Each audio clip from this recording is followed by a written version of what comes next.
আজ আমরা জানবো বিদ্যুৎ নিয়ে আজকে আমরা জানবো। হ্যাঁ জি স্যার। আমাদের বিদ্যুতের মূলত তিনটি মৌলিক রাশি আছে। কয়টি রাশি আছে মৌলিক রাশি? তিনটি। এক নম্বরে আছে কারেন্ট, দুই নম্বরে ভোল্টেজ, তিন নম্বরে রেজিস্ট্যান্স। এই তিনটে জিনিস আমাদের আজকে আমরা বুঝি। দেখেন এখানে আমি লিখে দিয়েছি বোর্ডে আপনাদের। কারেন্ট বলতে আমরা সাধারণত কি বুঝতেছি? কোন পরিবাহীর মধ্য দিয়ে, যেমন তামা, নির্দিষ্ট সময়ে প্রতি সেকেন্ডে নির্দিষ্ট দিকে ইলেকট্রন প্রবাহের হারকে কারেন্ট বলে। অর্থাৎ কোন পরিবাহীর মধ্য দিয়ে নির্দিষ্ট সময়ে কোন ইলেকট্রন প্রবাহিত হওয়ার হারকে কি বলা হয়? কারেন্ট বলা হয়। সেই কারেন্টের প্রতীককে আমরা আই দ্বারা প্রকাশ করব, আই দ্বারা প্রকাশ করব। একক হচ্ছে কি? একক হচ্ছে পরিমাপের একটা পদ্ধতি। সেটা হচ্ছে কি আমাদের অ্যাম্পিয়ার। অ্যাম্পিয়ারকে সংক্ষেপে কি দ্বারা প্রকাশ করা হয়? এ দ্বারা প্রকাশ করা হয়। পরিমাপক যন্ত্রের নাম কি? অ্যামিটার। এখন এইটাকে প্রকারভেদ হচ্ছে কয় প্রকার এখানে? একটা হচ্ছে ডাইরেক্ট কারেন্ট অর্থাৎ ডিসি। সেটা হচ্ছে কি? যে কারেন্টের দিক সময়ের সাথে সাথে কি হয়?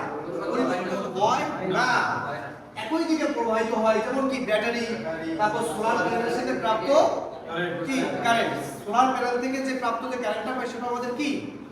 DC current. আরেকটা হচ্ছে কি আমাদের অল্টারনেটিং কারেন্ট অর্থাৎ এসি কারেন্ট।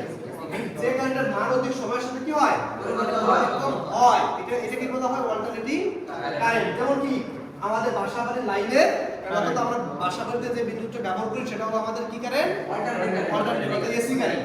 দেখেন আমি আপনাদের দুটো প্রতীক এখানে উল্লেখ করে দিয়েছি। এটা হলো ডিসি প্রতীক আর এটা হলো এসি। এসি দেখেন প্রতি সেকেন্ডে কি হচ্ছে? পরিবর্তন করতে, অর্থাৎ 50 সাইকেল প্রতি সেকেন্ডে পরিবর্তন হচ্ছে। তাহলে আমাদের বাংলাদেশ ফ্রিকোয়েন্সি আছে কত? 50। ফ্রিকোয়েন্সিকে সংক্ষেপে এফ দ্বারা প্রকাশ করা হয়। এরপর আমাদের আরেকটা রাশি হচ্ছে কি?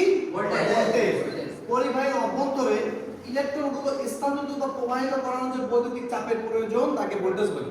এই যে আমাদের ইলেকট্রনটা, এই যে কারেন্টটা প্রবাহিত হবে, অর্থাৎ যে যার কারণে বিদ্যুৎটা কি হবে? চলাচল করতে পারবে। এখন এটা এমনিতে করবে না, তাকে একটা কি দরকার? একটা প্রেসার বা একটা চাপের দরকার। মূলত এই চাপটা হচ্ছে কি? ভোল্টেজ। এই ভোল্টেজের প্রতিক্রিয়া বা কি দ্বারা প্রকাশ করা হচ্ছে? ভি দ্বারা। একক হচ্ছে কি? ভোল্ট। যেমন আমাদের কারেন্টের একক ছিল কি? অ্যাম্পিয়ার। কি দ্বারা প্রকাশ করা হতো? এ দ্বারা প্রকাশ করা হতো।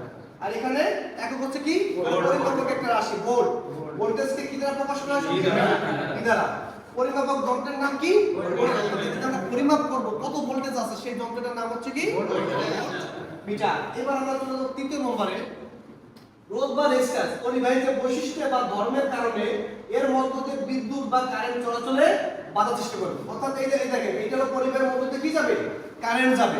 কি জন্য যাবে? যখন কোনো চাপ প্রয়োগ করা হবে, ভোল্টেজ দেওয়া হবে, তখনই কারেন্টটা কি করবে? চলাচল করবে। এখন ওই বৈশিষ্ট্য, পদার্থের কিছু বৈশিষ্ট্যের কারণে আমাদের কি হবে? কারেন্টটা কিছুটা লস হবে, অর্থাৎ কিছুটা রেজিস্ট্যান্স বাধাপ্রাপ্ত হবে।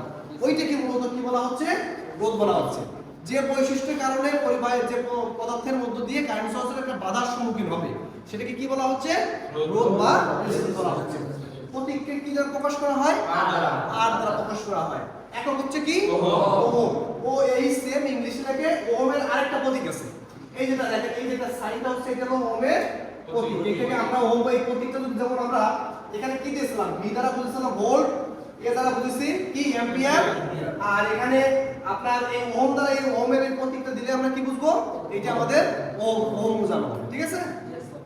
পরিমাপক যন্ত্রের নাম হচ্ছে কি? ওহমিটার। প্রকারভেদ। এটাও যেমন আগেরটা ছিল কয় প্রকার? দেখেন প্রত্যেকটা কিন্তু দুই প্রকার। আমাদের রোধটা কিন্তু কয় প্রকার আছে? দুই প্রকার আছে, তাই না? একটা হলো স্থির রোধ, এটা ফিক্সড রেজিস্ট্যান্স, অর্থাৎ যে রেজিস্ট্যান্স মান কি হবে না? কোনো পরিবর্তন হবে না। আরেকটা হচ্ছে কি? পরিবর্তনশীল রোধ, অর্থাৎ যে রেজিস্ট্যান্সের মান কি হবে? আমার ইচ্ছে মতো বা তার ইচ্ছে মতো কি হবে? পরিবর্তন করা যাবে বা পরিবর্তিত কি হবে? একে সংক্ষেপে ইংলিশে কি বলা হচ্ছে? Variable resistance. অর্থাৎ একটা হলো ফিক্সড আর একটা হলো ভেরিয়েবল রেজিস্ট্যান্স। এই তিনটে জিনিস হচ্ছে মূলত আমাদের বৈদ্যুতিক মৌলিক রাশি। আমরা কি বুঝতে পারলাম? এটা কি?